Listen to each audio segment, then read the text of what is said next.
Hip airplanes. These are a fantastic movement for not only increasing your hip stability, but also increasing dynamic hip mobility at the same time. If we're just learning this movement, you may need a post to hold on to. You can also use this to provide another level of stability for that hip.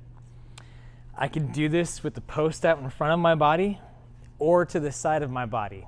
I'll probably do it to the side or at a 3/4 angle, that way you can see what's going on.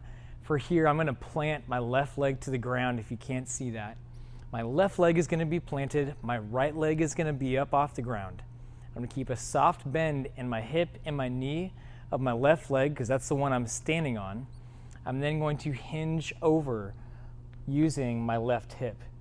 From this position, I'm then going to open my pelvis and then gonna close my pelvis.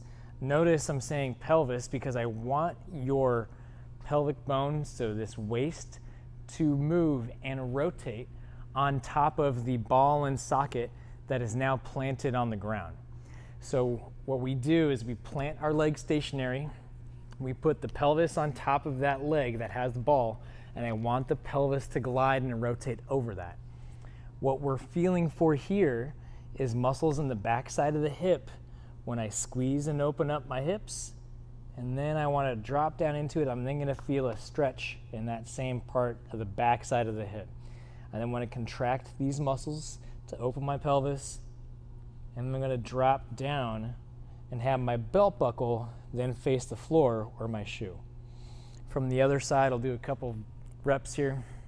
I'm going to plant my right foot, hold on to the post, door frame, whatever you have.